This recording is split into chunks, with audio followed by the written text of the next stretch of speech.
Oi, gente, sejam bem-vindas e bem-vindos. Esse é o nosso terceiro encontro. A gente vai falar sobre corpo sem órgãos, sobre territorialidade, esquizoanálise, clínica com crianças. É uma alegria ter vocês aqui. Essa videoaula faz parte de uma série com 4 encontros, então esse é o nosso penúltimo. E como eu disse, vou repetir, eu sou Rayane Suin, sou psicóloga e é isso, é uma alegria ter vocês aqui. Hoje eu vou falar um pouquinho sobre o conceito de corpo sem órgãos, que o Deleuze e o Guattari, na verdade, eles consideram mais como um conjunto de práticas, Isso é importante. Então, pensar o corpo sem órgãos como um conjunto de práticas, como modos de ser, de agir, de produzir existência, que a gente vai seguir, então, na intenção de criar. Mas para criar esse corpo sem órgãos, é preciso que a gente coloque em xeque primeiramente, que a gente repense, desconstrua o corpo que nos foi fabricado, para servir docilmente aos poderes do campo social, Bom, mas não foram Deleuze e Guattari que cunharam, o conceito, a ideia de corpo sem órgãos. Na verdade, foi o Antonin Artaud, que é um poeta, escritor, dramaturgo do século XX, que inclusive foi internado na época, submetido a tratamentos psiquiátricos. O Deleuze e o Guattari se articulam ao Artaud para pensar então o que pode o corpo, o que pode o corpo mais do que a máquina capitalista organiza para ele. Por isso, o corpo sem órgãos, como uma máquina de guerra, nômade, máquina que segue produzindo singularidades, Na primeira aula eu falei sobre isso, sobre produção de singularidade. Depois, se vocês quiserem, voltem lá na primeira aula para lembrar. Então, o corpo sem órgãos é um corpo que declara guerra à funcionalidade do organismo, Uma guerra, pessoal, que funciona, que embate contra o corpo ordenado, organizado, Guerra, repito, contra o organismo que nos impõe formas, funções dominantes e hierárquicas, como, por exemplo, dizer que o pensamento se concentra no cérebro. Essa é uma forma, de organização. Para extrair, então, desse pensamento, desse cérebro, desse órgão funcional, um trabalho útil, Então, nesse sentido que a gente está traçando aqui, nós temos uma máquina capitalista que organiza um corpo, um corpo organizado para o trabalho, como quando a gente coloca a criança ali na escola, E então, os órgãos desse corpo, o organismo, o funcionamento, a constituição desse corpo, ela deve funcionar para esse trabalho e ela começa a ser constituída, estratificada, territorializada na direção desse trabalho.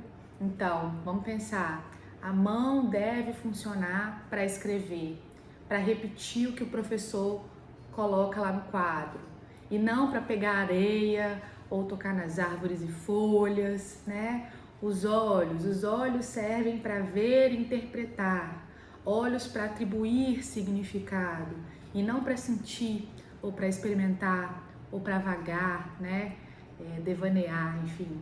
A boca serve para calar, para obedecer, calar-se aí diante das regras, saber a hora de dizer sem ser repreendida, saber também a hora de repreender.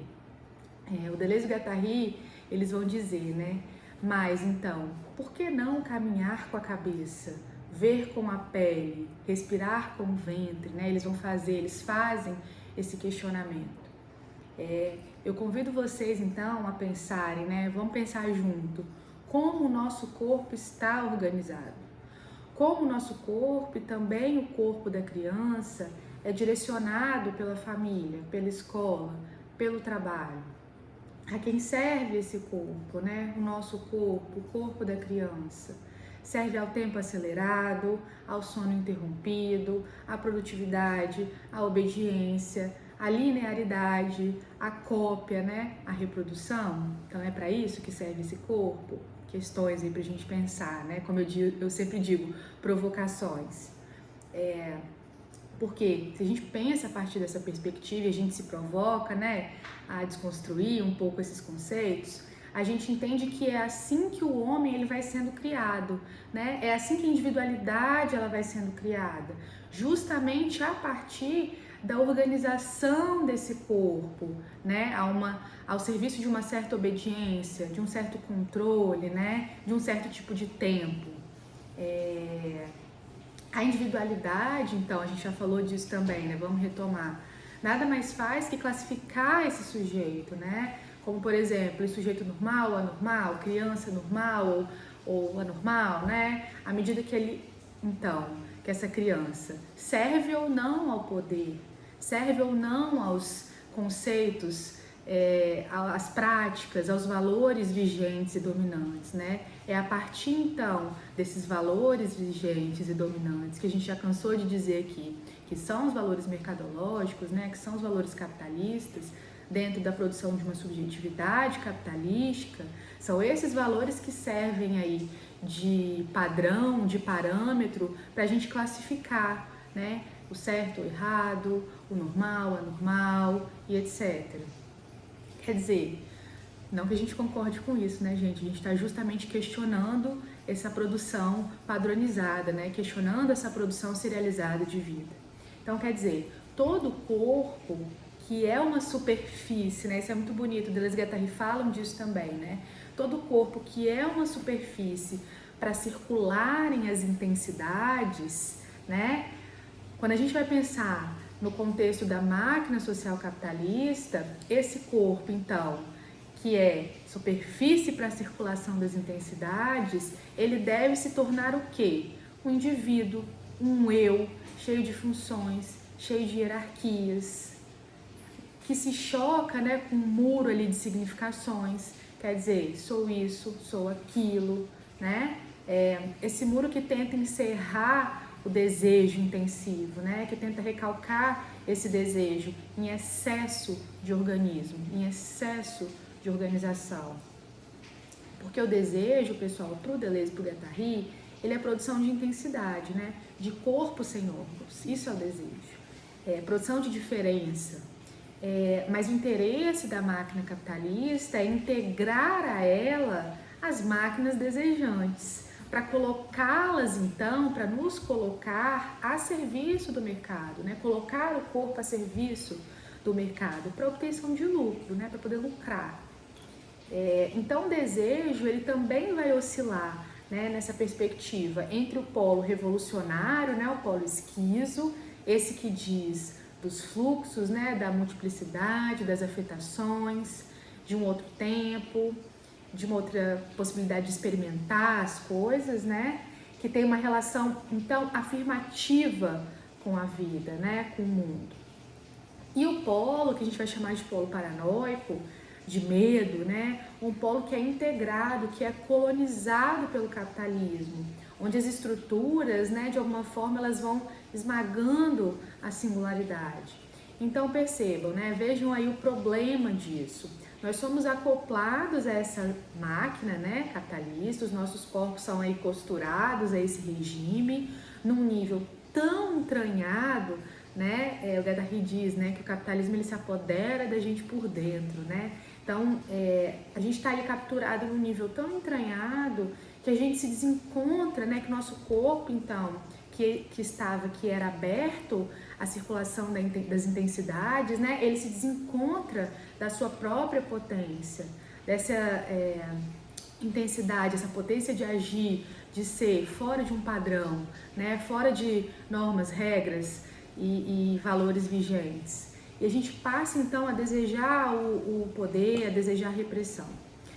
Dentro, então, dessa máquina de organização funcional, né, que constitui aí um organismo funcional, né, este aqui que nós temos, que vos fala, enfim, dentro dessa maquinaria, os nossos corpos, então, são separados, né, daquilo que podem, isso é importante, né, e amarrados artificialmente às organizações, né, como a gente disse, hierárquicas, burocráticas, né, ser realizadas, enfim. Mas a intensidade, essa vida outra, acontece que ela não cabe, né? Ela não cabe nesse corpo burocratizado. Ela precisa fluir, né? Ela precisa evadir desse corpo burocratizado. Por isso a esquizoanálise, né? Para a esquizoanálise, esse corpo, então, precisa se desorganizar, precisa atritar, precisa embater com essa ideia de um corpo organizado, de um corpo servil, tá? A isso o Deleuze e o Guattari vão chamar, né, de corpo esquizo, corpo sem órgãos. Esse corpo que está, então, sempre em luta ativa, né, pleno de alegria, de êxtase, de dança, brincança, criações, né? Esse corpo que substitui a interpretação pela experimentação. Não sei nem se substitui, né, mas que de alguma forma fica contrariado ali com a ideia da representação e se abre então para experimentar, né, para experimentação. Um corpo disponível então para se abrir em vários, né? O Deleuze e Guattari, eles dizem assim: onde dizemos pare, reencontre seu eu, seria preciso dizer vamos mais longe, né? Não encontramos ainda o nosso corpo sem órgãos. Não desfizemos suficientemente o nosso eu. Eles falam isso lá em um dos platôs. Eu não sei se é o 3, depois eu vou colocar aqui na descrição. Então é importante experimentar algo novo e inventivo com o corpo, né? Definir o que passa e o que não passa, o que faz passar e o que impede de passar. De modo que um corpo sem órgãos, ele só pode ser povoado por intensidades.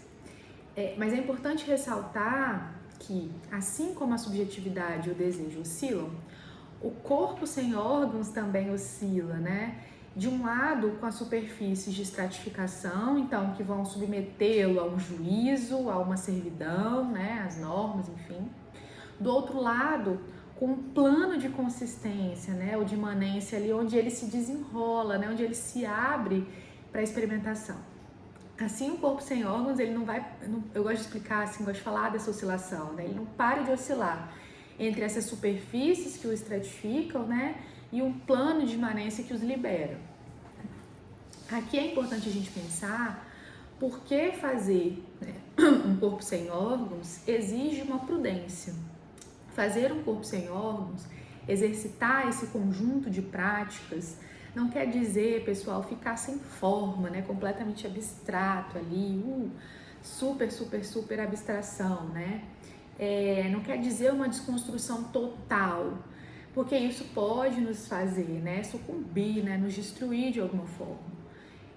Uma desconstrução imprudente, ela pode fazer o corpo ser engolido ali por linhas que levam à sua própria morte, né, à sua própria destruição. Mas o que isso quer dizer, né? Por que eu tô falando disso? Quer dizer que a desconstrução que eu tô trazendo aqui, para ela ser revolucionária, ela revoga, né? Ela entra em guerra com a ordem imposta, né, ao corpo pelas máquinas do campo social, as máquinas capitalistas, que dizem tempo é dinheiro, trabalho dignifica o homem, quem quer vence na vida, criança boa, criança obediente, criança inteligente, a criança que copia o dever no quadro mais rápido, etc, né? Mas ao mesmo tempo, a gente então precisa ficar atento para não se perder no movimento de desconstrução dessa desorganização, né? Então, digo de novo, para que a revolução aconteça a partir de uma desconstrução prudente, ela entra em guerra com essa ordem, né, que é imposta, mas ao mesmo tempo ela constrói, ela cria outros campos, né, outros territórios existenciais mais interessantes, mais alegres, né, que embatam aí, que briguem com essa ideia do tempo é dinheiro, do trabalho dignifica o homem, da criança obediente, né, mas que além de embater, possam criar outras possibilidades, possam afirmar outros campos, outros territórios existenciais, né? Voltados para a experiência, voltados para a contemplação, voltados para o contato com a natureza, né? Enfim. Então, para construir um corpo sem órgãos, é preciso também, como eu disse, né, criar outros territórios existenciais, singulares, encontrar outras existências para os gestos, para os olhos, para a pele, para o tempo, para o próprio cuidado, né? Existências que fazem fugir a ordem, né? Que fazem fugir o poder, porque toda vida ela faz isso, né? Ela expande e contém as forças. Toda a vida ela precisa de linhas que a contornem, né? Para que ela não se perca, não se dissipe. Mas no caso, né, é importante que se essa vida ela é limitada ao extremo, a gente precisa pensar nisso, né? Se essa vida ela é limitada ao extremo, se ela é levada a um aprisionamento brutal, né? O que acontece? Ela perde a sua potência, ela perde a sua vitalidade. Então a gente precisa entender e fazer esse equilíbrio, né? De abrir esses campos de problematização que possam entender o corpo como um lugar de experimentações, mas experimentações prudentes, né, que criem novos territórios interessantes e alegres. O José Gil, ele é um filósofo português que, quando ele fala, né, ele trata dos inúmeros paradoxos do corpo, né? Ele diz que um desses paradoxos é a necessidade do corpo de sumir, de desaparecer. Eu acho isso ótimo. Ele vai dizer assim, né, num texto chamado O Corpo Paradoxal, que está no livro Nietzsche e Deleuze, que pode o corpo. Ele vai dizer assim, o José Gil: quando se tem um corpo próprio, autônomo, localizado no espaço, corpo empírico da medicina, do desporto, dos top model, com contornos bem definidos em funções impostas pelo trabalho social, então entramos na desgraça dos corpos, né? Vai dizer isso, acho que lá na página 146. Então o Gil, né, conversando aí com Deleuze, ele vai escrever sobre a experiência da criança com o corpo, e é muito interessante porque ele vai apontar que a criança, ela experimenta as intensidades do mundo, né, nos gestos aí mais sutis, porque ela se mistura com esse mundo. Então o corpo da criança, ele se conecta, né, em seus trajetos, ao percorrer, né, os milhares de meios feitos de substâncias, potências, acontecimentos, como por exemplo a rua, o barulho da rua, dos animais, né? Então, ao estar em contato, vinculada, se conectando a esses trajetos, né, o corpo da criança ele se expande, e o Deleuze vai dizer isso, né, lá no livro Crítica e Clínica, na página acho que 73. E aí ele vai continuar escrevendo, né, que o corpo da criança então ele se vincula a milhares de experimentações com esse meio, e é aí que, vou dizer como está escrito lá, né, literal, o trajeto se confunde não só com a subjetividade dos que percorrem o meio, mas com a subjetividade do próprio meio, uma vez que este se reflete naqueles que o percorrem, lá na página 73. Então, eu acho legal isso que o Deleuze traz junto com o Gil, né? Acho interessante a gente pensar junto, porque o que eles estão dizendo, né? O que eles estão afirmando? Que as crianças, né? Elas não possuem um corpo isolado do mundo. O corpo é a potência do devir, o Gil vai dizer isso na página 146. O corpo é a potência do devir, pessoal, porque ele está sempre em deslocamento, né, desse centro, e ele está sempre se vinculando então a outros corpos, a outros elementos, né, a outras possibilidades. No movimento então de se tornar incessantemente, né? Então esse corpo que vai se vinculando, esse corpo que é a potência do devir, que se desloca desse centro, ou que se desloca de uma linearidade ou de uma permanência, ele está no movimento sempre de se tornar, né? Ao invés de ser. Acho isso muito interessante, muito bonito, então, né? Quando o Gil diz que é por isso que a criança ela fica horrorizada com um machucado ali na pele, né? Quando ele machuca, ou com qualquer outra marcação que dê contorno ao seu corpo, que territorialize esse corpo num órgão, né, fixo ali que se evidencia, um órgão enrijecido.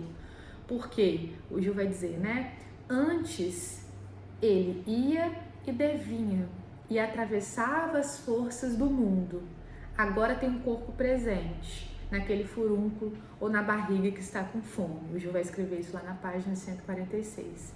Isso é muito bom, né? Então, como esse corpo que ia e vinha e devinha, quando ele é territorializado, né? Quando ele é fixado, enrijecido numa função, num organismo, enfim, como que isso de alguma forma interpela essa criança, né? A Regina Schopp, que é um artigo que chama Corpo sem órgãos e a produção da singularidade, a construção da máquina de guerra nômade. Ela é uma pensadora, tá, gente, que me ajuda a entender também um pouco essa questão do corpo sem órgãos. Ela vai dizer, né, como que a gente se abre então para esse fora, né? Como que a gente consegue ir, devir, como que a gente é atravessado pelas forças do mundo sem se perder completamente no caos? Essa é uma pergunta muito frequente que muitas pessoas fazem quando começam a estudar esquizoanálise. E aí a Regina vai perguntar, né? Como criar um corpo sem órgãos sem cair no polo da paranoia, né? Do medo? E depois ela vai responder, né, ela mesma, através da ação do pensamento. Lá naquele artigo que eu citei agora, né, ela vai continuar escrevendo. Ela escreve assim, que sem a ação do pensamento, também não se pode criar um corpo sem órgãos pleno e poderoso, simplesmente porque o corpo sem órgãos é um ato de resistência profunda e não uma dissociação ou desconstrução puramente física, né? Assim, em nossos tempos, né, eu fico pensando, se não estamos diante, então, das intensidades que nos foram roubadas, né, que foram capturadas para servir as forças, né, que não são as forças da vida. É isso que nos passa agora, né, eu fico pensando, como toda a desorganização do corpo funcional, como toda a desorganização do tempo cronos, como toda a desorganização desse corpo imediato, da racionalidade, da utilidade, como essa desorganização pode abrir passagem para a invenção de novas maneiras de a gente se relacionar entre nós, com as crianças, né? Da gente pensar, da gente viver, da gente questionar, né? Da gente desconstruir e, acima de tudo, da gente se cuidar uns dos outros, né? Cuidar da natureza, cuidar do cosmos, enfim, que nós somos, né? A natureza que nós somos, como diz o Ailton Krenak. Eu fico pensando, né, sentindo um pouco esse convite para a ação do pensamento, né, da gente se aquietar para poder pensar, sentir, experimentar esse corpo, né, sem órgãos, e então inventar novas conexões com a vida, fazer outros tipos de aliança, né, abandonar certos territórios que já estão aí caducando. A criança faz isso muito bem, né? Esse abandono dessas estruturas rígidas, né? Essa invenção pura no sentido de uma não necessidade de uma funcionalidade, né? De uma não necessidade de uma explicação, né? Que o adulto tanto quer, né? Mas por quê? Por que você faz isso? Para quê? Isso vai servir, né? A ideia do serviço, que é uma ideia que a criança só começa a constituir, a nutrir, enviesada pelo nosso olhar, né? Então, eu vou finalizar com uma fala do Arthur, que eu acho muito importante, muito potente. Ele diz assim: se quiserem, podem meter-me numa camisa de força, mas não existe coisa mais inútil que um órgão. Quando tiverem conseguido um corpo sem órgãos, então o terão libertado de seus automatismos e devolvido sua verdadeira liberdade. Então poderão ensiná-lo a dançar às avessas, como no delírio dos bailes populares. E esse avesso será o seu verdadeiro lugar. Então, vou deixar essa fala, né, essa proposta do Arthur, para a gente poder pensar o quanto é possível a gente construir uma clínica do avesso com crianças, né? E o quanto nós, nas nossas práticas, no dia a dia, do nosso cotidiano, quando tudo está do avesso, talvez desorganizando esse corpo rígido, né? Esse corpo autômato, né? Como o Arthur diz. Quantas vezes quando a gente se depara com esse corpo na clínica com crianças, né? Esse corpo que está ali se desorganizando, que está questionando, que está se rebelando contra uma forma imposta, né? De um jeito coercitivo, o quanto a gente consegue embarcar nesse avesso, né? Potencializar e construir junto com ele, ou o quanto a gente vai ali tentando ajeitar, né? Conformar, colocar ali bonitinho. Acho que é uma coisa pra gente poder pensar, tá bom? Um beijo, obrigada por terem ficado até aqui, gente. Até a próxima.